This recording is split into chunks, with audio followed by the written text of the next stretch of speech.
Hey everybody, it's Marty, the JavaScript party, and my buddy Rhett. She's I think she might put on a show today. I don't know, I'm not sure. She was pretty quiet, but now she's starting to pick up. So in the last video, I sort of towards the end realized, oh my gosh, I really messed this thing up. And basically, I have a renderer, and on it I have a camera, which makes sense. But then I have a geometry and material, and those don't make any sense at all. And it's so easy to make a mistake very early on, because you don't really have a good grip on all the concepts. But then if you're moving too fast, if you're just like crushing it, moving along, it can be almost impossible to undo those early misconceptions. And then you just kind of have to work around them. And a lot of enterprise applications, you'll see evidence of that where people make big mistakes. But basically, a geometry and a material are parts of a concept called a mesh. And a mesh has, let's see, what do we have on a mesh? I guess that's really all they have is a mesh has a. Now, I believe, okay, so a mesh has an X and a Y position. Um, so that's, and I believe that's relative to whatever group it's in, but if it's not in a group, it's not. Um, it's relative to, I guess, the origin. That will be interesting to work out. I've never done groups in meshes, and then I'm not sure. I think a mesh can have multiple. No, a mesh doesn't look like it can have multiple geometries, but but a group can, a ThreeJS group, and I've never done anything with that. But anyway, so for now, what I'll do is I'll create a mesh interface, and we'll give it a position and a material and a geometry. So that is what we will do now. And package, hello, um, comma I dot mesh.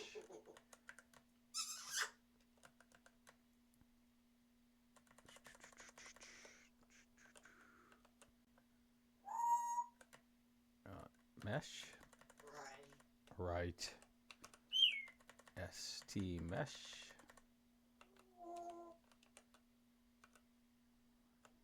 and then our mesh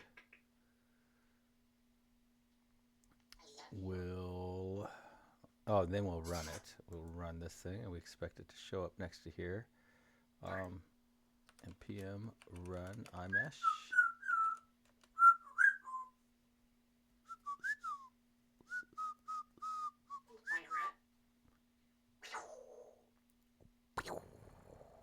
Still waiting. Waiting. There we go. So we have our mesh, and I think the first thing I usually do is I'll go into my index, and I will export my mesh.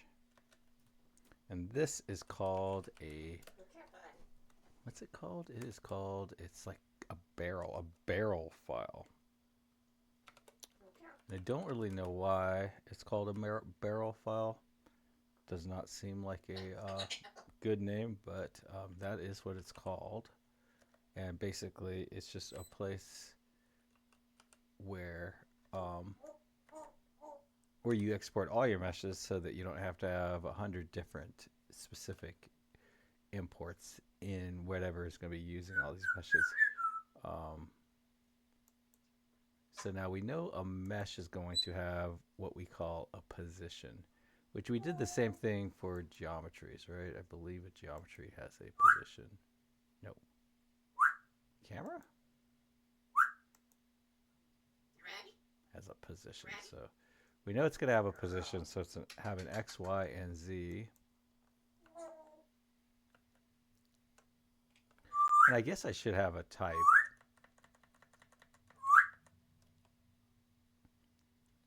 because geometry are, well, I don't know if meshes have different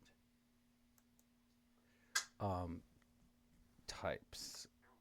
I don't. Now that I think about it, I don't think they do. Let's go back and look at our implementation.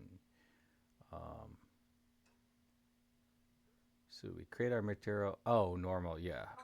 No, mesh. So all we have is there's only one kind of mesh. It looks like. Um, so there's no types of meshes. Um, but I'm pretty sure they have a position, and then they also have uh, um, a geometry. I guess I'll call that ST. Let's see. I had actually put it inside the renderer, right? So basically, both of these guys are going away. And for the moment, even though it's not technically right, I'm going to add ST mesh. And that is of type ST mesh.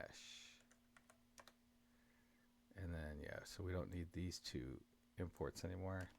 I believe it's standard practice to put semicolons after these up here.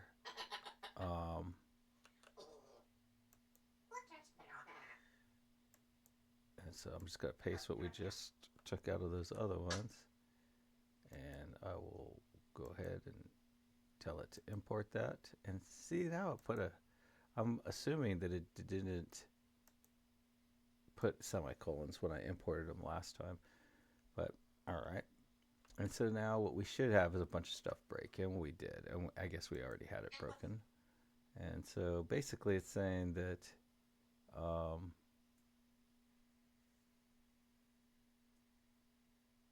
what is it saying? Oh, it's that this is wrong. That ST render doesn't have, and for the moment it's going to have an ST mesh, and then that is going to have an ST geometry, and we'll just copy both of these, because it's also going to have a material. Don't know what I just did. Let's see.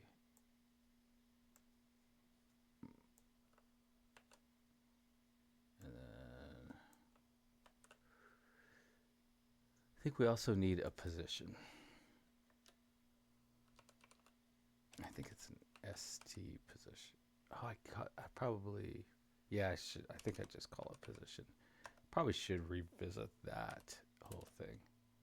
But we know that a position has an X, and we're going to set it to 0, comma, Y. We'll set that to 0 and comma, Z. And we'll set that to 0. And then we'll have a comma.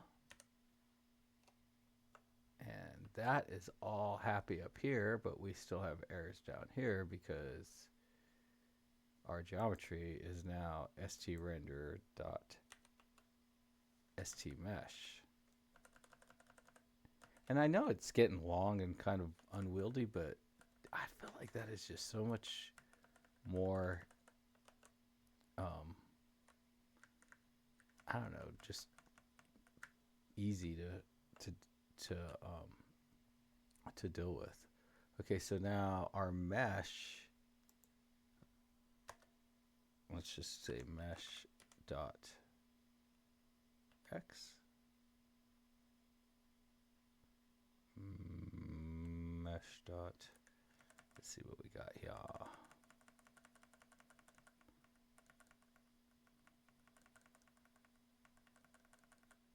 Position dot, can I say x? Set x. See, it's like a little different. Like that is you know, just a little bit different than what we had before. You know, these different ways of doing things. And it's this dot st renderer dot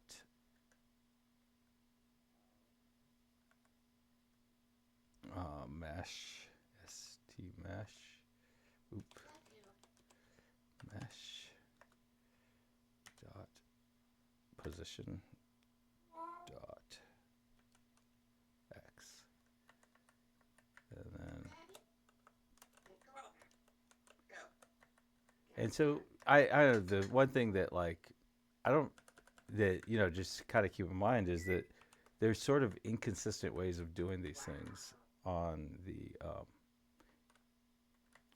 um, the three side, and there could be like domain level sort of reasons for that, like just like in the movie industry or in some other domain, like this all makes sense to do things this way.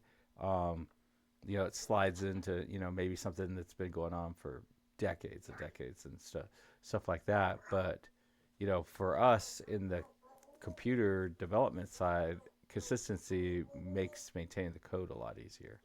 Um, and so like we have uh, different positions and different things with and they're just all exactly going to be the same. So whatever we're interacting in this world here of the describing what we want to see on the screen will have a lot of consistency, and then that consistency is absorbed down in here. Like here we're setting x, but here uh, we just say camera dot position dot x. We don't say set x.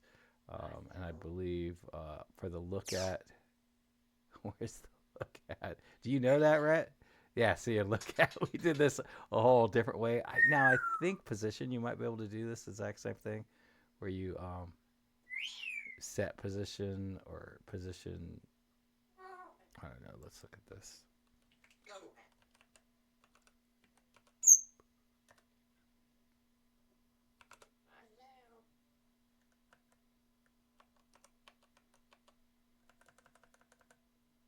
Maybe there's a set position, or probably set. Yeah. So yeah, we could do that as well. You know, so that, but that's still yet another. Well, no, I get, yeah. So yeah, so now it's set. Yeah, so there's some slight inconsistencies, which will make like it confusing whenever we're interacting. But like the way I'm going to divide up the code into services and stuff, like when we're dealing with meshes, we're only going to be dealing with meshes. When we're dealing with cameras, we're only going to be dealing with cameras. So there will be consistency at different levels. I don't know. It's weird. It is. It is funny. So, anyways, now let's say we're like, oh, and I don't even know if this is going to work. Let's set our position to X and see what happens. I mean, to 1. So, yeah, just leaned it, went over. Let's say we make it -3. So, make it 3 farther away from us. Yeah, see. Oh, and as you'll notice, it's kind of clipping out, and that's because of our camera has a far of 10. So if we give it a far of 100. Now, I feel like if we were sort of just, if we didn't have this structure, right? If we didn't have this all laid out, it would be actually quite difficult to bounce around in the code going, oh, okay, I need to change from and all that. But see, since we have this one big structure with all the information in it, it's a lot easier to make sense of this. I just find this to be much, much easier to make sense of than than um, than other than like just a bunch like than this sort of linear sort of thing. Um, and it so anyway, and then also it would be absolutely not, it would be this is going to make it so much easier, I think, to do the uploads and downloads. But let's see what happens if I see, so, and then like let's like invert that, the aspect ratio.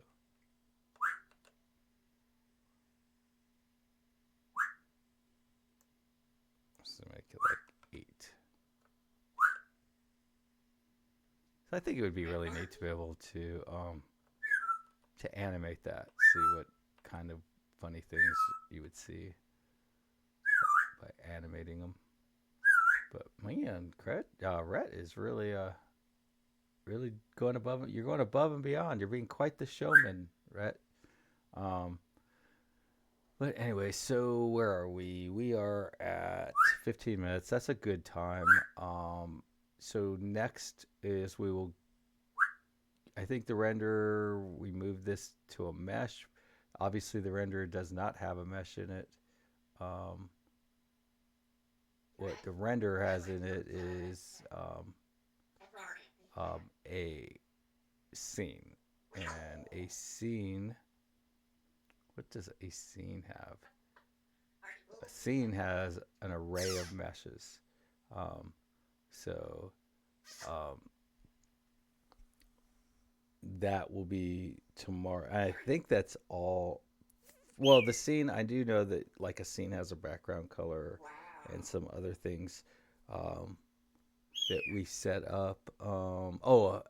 It has a fog um, that we could set too, and it'd probably be good to just get that now because fog was pretty simple to implement, um, and um, and that would be awesome. Like I remember when I was working on it, I think that would have been awesome in to animate the fog. Would have been really cool. Um, but oh, let me see. What's the other thing?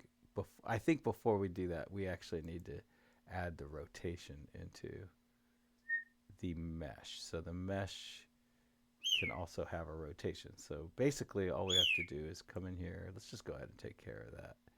Um, Now a rotation. Yeah, I think it. Each one of the. I think we should. So we have. So let's go ahead and look at geometry. Geometry has a width, height, camera, position. So I guess a rotation is kind of similar to that. A rotation also, I guess, has a position. Um, yeah, it has an X, Y, and a Z. So, so yeah, I guess we should. The rotation should be a position of type position as well. Maybe position isn't the right name for that. Um, so, oh, so it actually has a position, which is a position, and then rotation, which is of ST position, and then put that as a comma, and then we'll come over here, and we will add our rotation. And we are going to start our rotation at 0, 0, 0.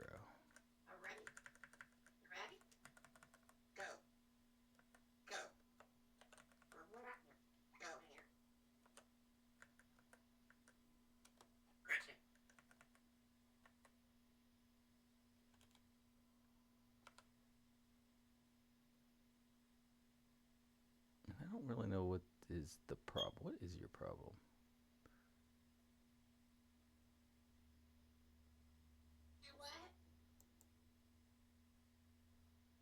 That was on the mesh. Did I not save? I wonder if it didn't. Okay. I don't know. For some reason that went wrong. Oh, I didn't put a comma there. There we go. All right, so now it's happy. I think it defaults there, but I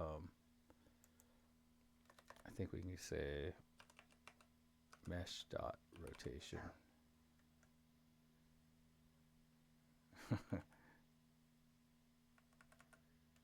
Rotation? What does this do? How do you do this?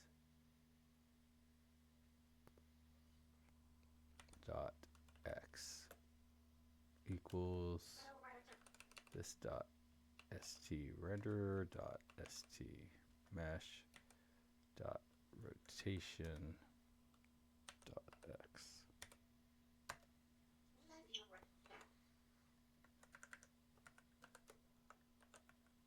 I'll just do the same thing for y, z.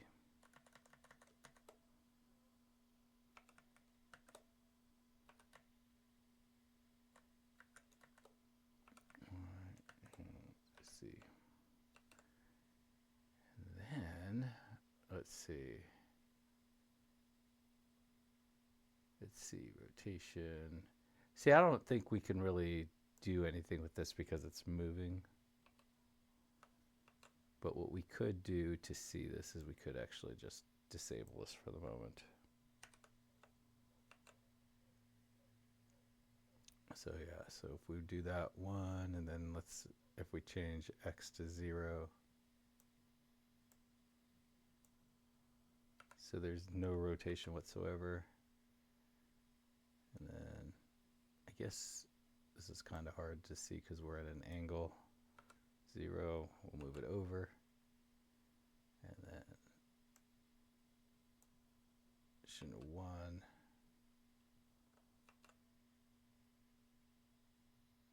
So it rotated like one, I think 3.14 is like a full rotation.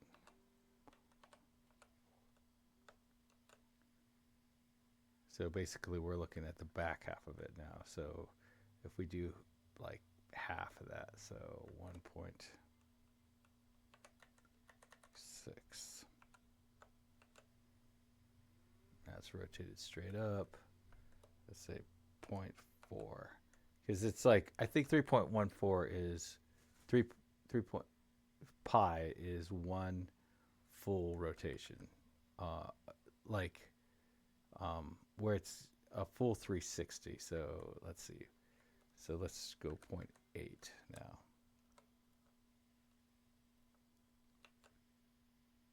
And then 1.8.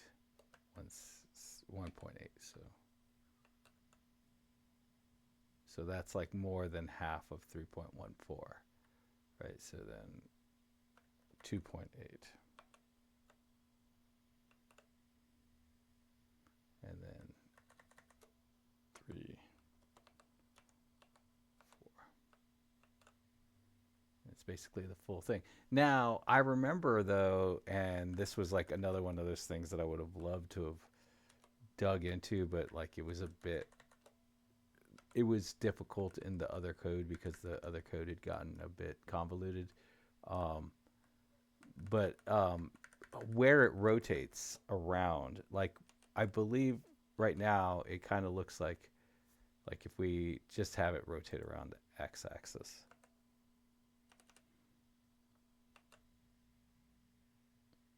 Oh, I guess the y-axis would be better.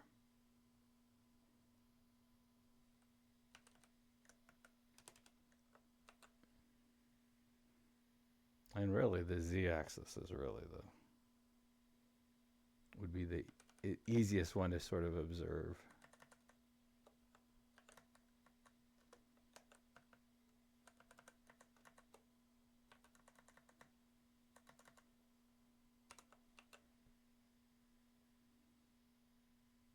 So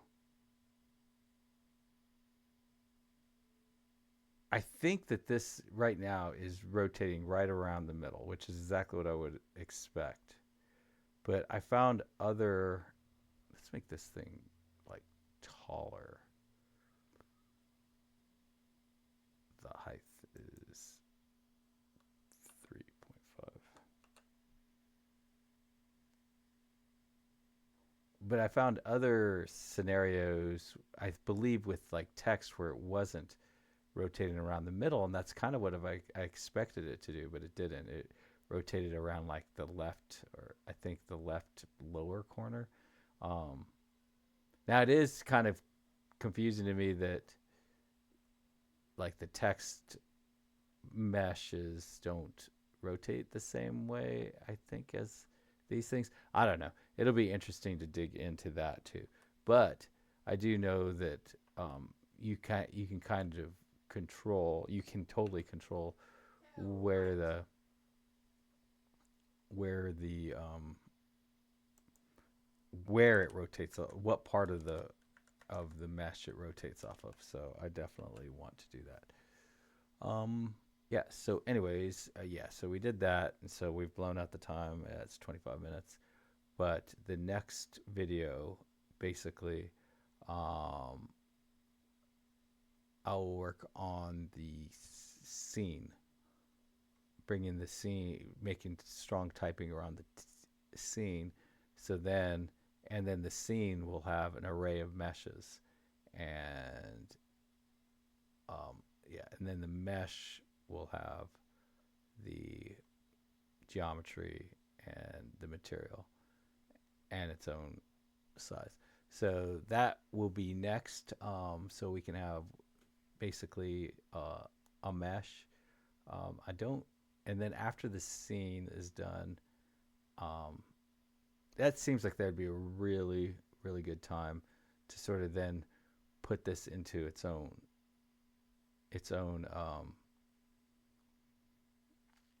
what am I trying to say? Into its own component. That, and probably a component that like sort of listens or not. Yeah, it'd probably be best if that component has an input of one of these things. Basic, and its input would be a ST renderer. I guess, I don't know. Maybe not.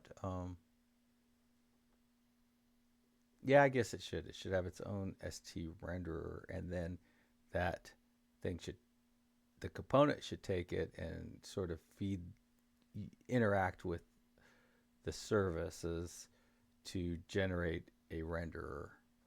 Um, and that will be the next thing. But, oh, actually, yeah, so next will be seen. Then next will be to set up some kind of intelligent animation scheme that knows how to look and determine what the animation for this is. So basically, I need to be able to say that this is animatable, can be animated.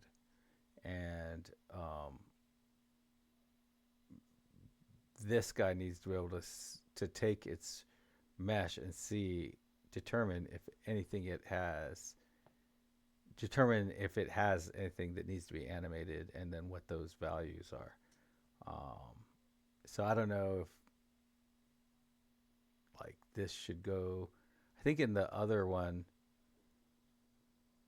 basically when something was could be animated, it was no. This was no longer a number. This became an object, an animation object, and that worked fairly well. And I don't know if I don't think I want to do that again, but um,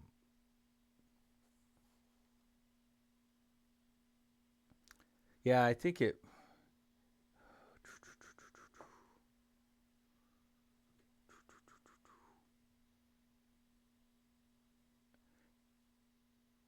Yeah, I don't know. Um, it feels like it. Maybe a renderer should also have a list of animated objects, like an array of animated objects that sits at the top, and then the animation scheme would then look within the animation objects and determine which one of these things was animated and then how it was animated. Um,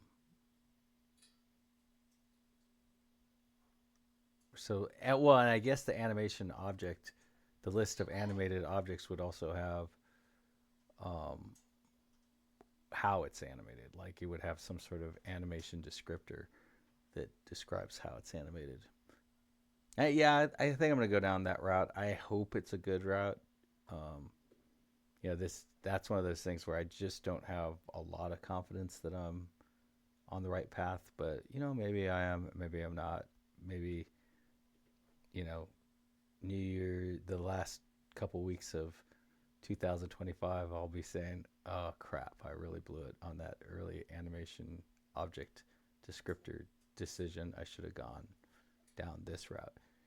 And then that'll be like 2 years in a row that animation messed everything up. But anyways, but animation is like the coolest part. I mean, this is cool, and it would be fine to be looking at different things and all that. But I think, to me, what really makes me happy is the animation, and like everything that, like, where people have been like, oh, can you do an import where you import an XY, this kind of thing or that kind of thing. Every one of those things I would want to see animated. You know, one of my favorite people on YouTube, he showed me, I saw a video of his where he had this little like person type of thing that looked like a person that was could talk and stuff, but it was like a 3G, it was a type of 3D thing that he was able to import into ThreeJS. And like the first question I said was, well, oh, can I rotate it around? That can it be rotated around? He's like, yeah, I can. And it was just like, man, that's what would be cool. Like, if I could pull it into this, is to be able to say, okay, now rotate this. Okay, show me the camera from there. Like, I want to take a look at this.